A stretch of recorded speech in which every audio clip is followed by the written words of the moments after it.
you have to play your best. You got to play your best football versus a good opponent at our place. So working real hard this week on all three sides of the ball. With that, I'll take any questions.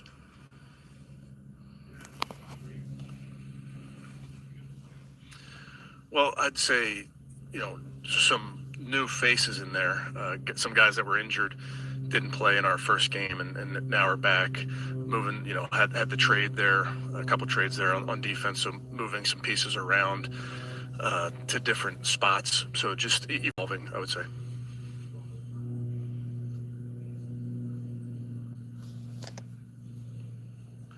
Well, he's a really good player, and he's played safety, he's played nickel, he's played their dime linebacker, so he's really a player that has always had that versatility. Daniel can show up anywhere. They can blitz him.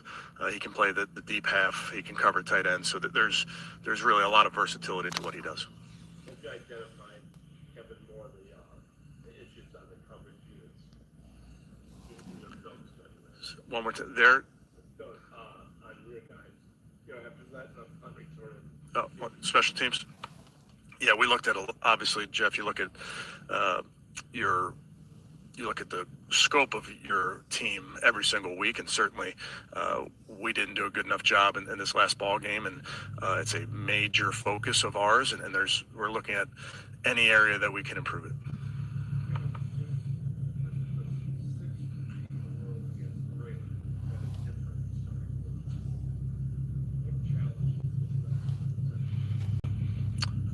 I think it's no different, Tony. We talk about this every week. There's injuries. There's all sorts of things that happen in a course of a season, and regardless of position, we trust the guys who are out there to go, compete, do their job, and help us win.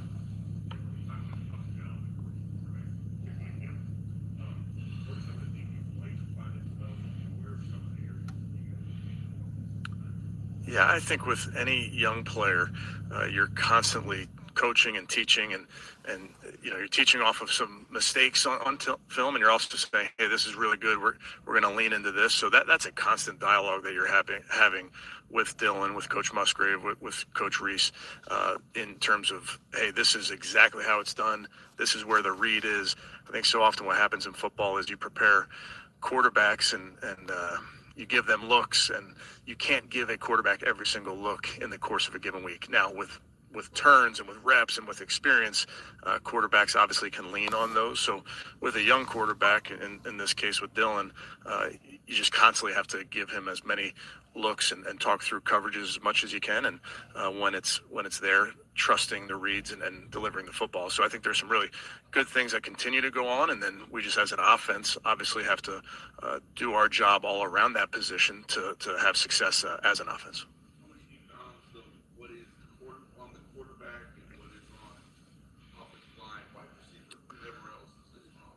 I think any offense, any defense, any special teams, you need all 11 on the same page doing their job.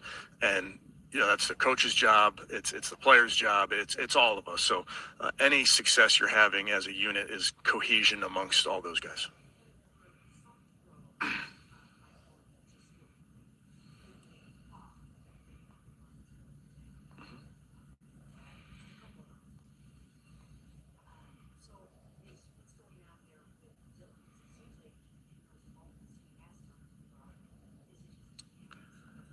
I would just caution Mary Kay to any quarterback, young and old, you're going to miss throws. It's an occupational hazard that you're likely not going to go 100% in completion percentage. It's an occupational hazard that a corner is going to get beat deep every once in a while. So you're not going to make every throw. Now, having said that, you coach every throw, and you say, hey, this could be, use your technique here, or trust what you're seeing here, all those things. And that's true of young and old quarterbacks.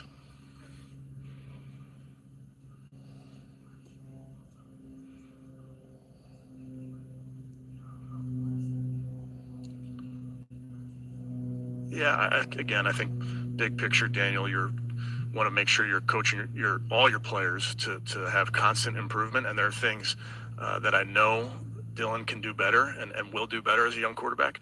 And I know there are things that we as a staff can do better and putting our guys in position. So I just think it goes back to, I understand the individual aspect of this, but there's also the collective aspect of this.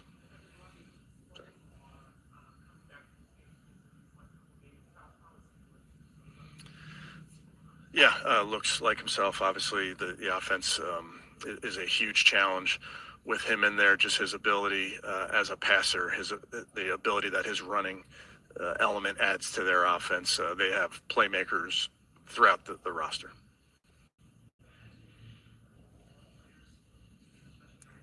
Mhm.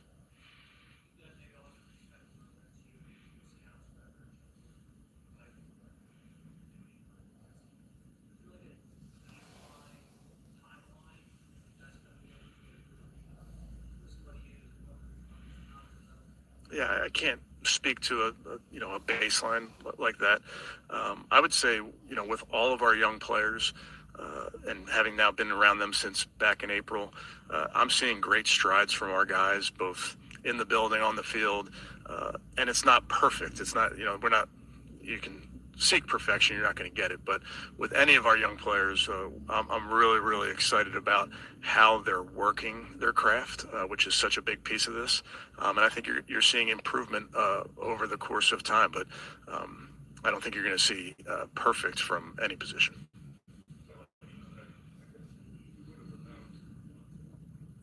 Mhm.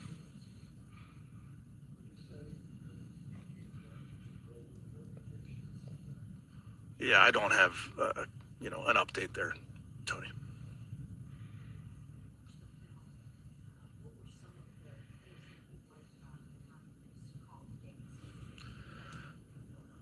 Yeah, I thought Tommy and I would credit Tommy and the entire offensive staff. Mary Kay, I thought they did a really nice job in the game, both leading up to the game and then in game, and some of the conversations that they had and some of the adjustments throughout the game that you're making, whether personnel or scheme or otherwise. Again, you guys will talk to Tommy. And I know this too. There's always calls you want back and that type of thing. But I thought he did a real nice job along with the staff in operating.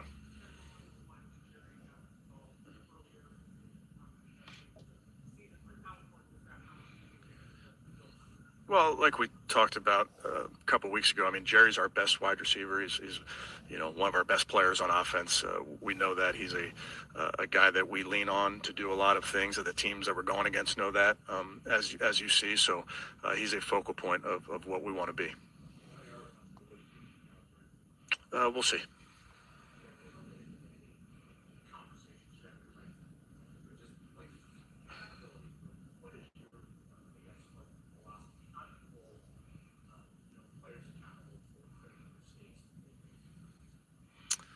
Well, I think it's important.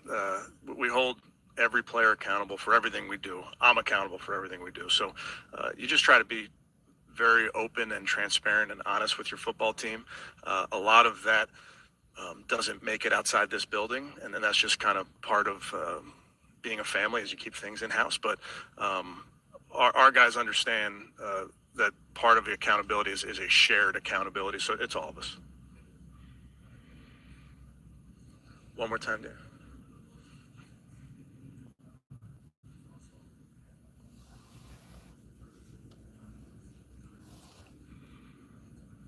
Mhm.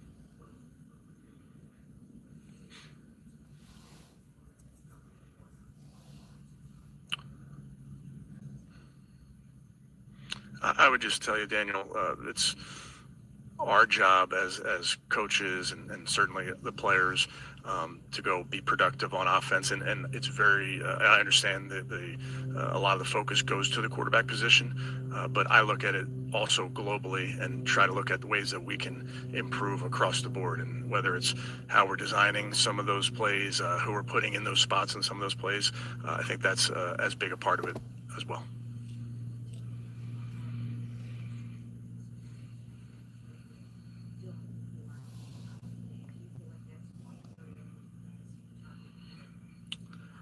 Yeah, I think how many times did we target Said in the game?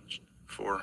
I think we trust Said. He's in positions where we can start with him in the progression, move to him in the progression. We trust him to get open. We trust him to catch a football. I thought he caught a really, a good ball over the middle in a contested moment. So he's definitely a big part of our offense. I think he continues to be a guy that we lean on in a bunch of variety of jobs, if you will, but a very trustworthy player in the pass game as well.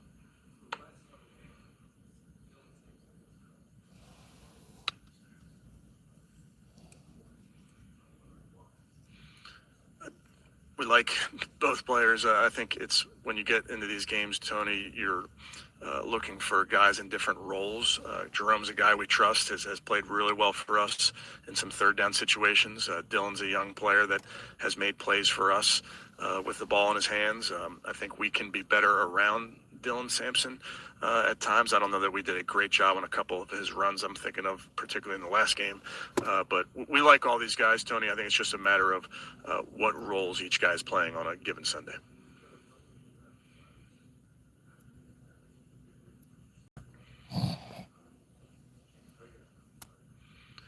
Yeah, it's emphasized every week. We talk about penalties after every single practice. Spend a lot of time talking about the avoidable penalties, the ones pre-snap, whether it's alignment on offense or defense or special teams that are totally preventable. And then using great technique in a given play can eliminate a lot of that. But those are things that we work on and talk through every single day.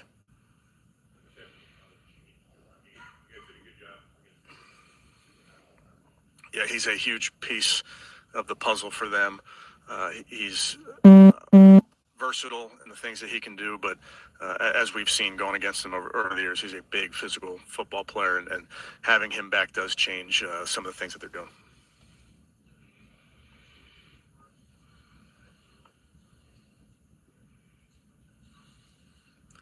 Fast, again, kind of to Tony's point. Sorry, Tony, giving you credit, but you're always looking for different ways to get guys the ball and different roles. And, in some ways what they're doing and what a lot of teams do is keeping your number one guy fresh with a different guy that maybe has a little bit different skill set.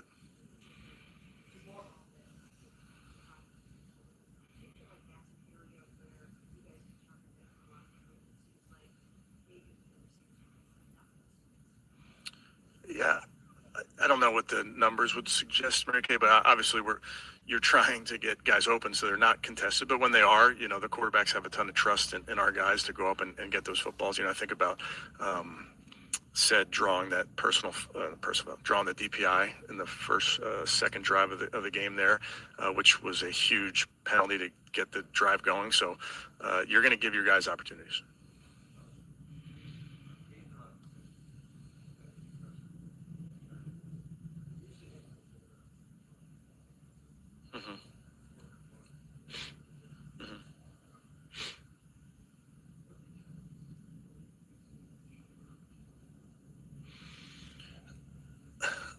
I would say he's certainly a valuable part of our football team, Tony, both as a defensive player, a special teams player, and an offensive player.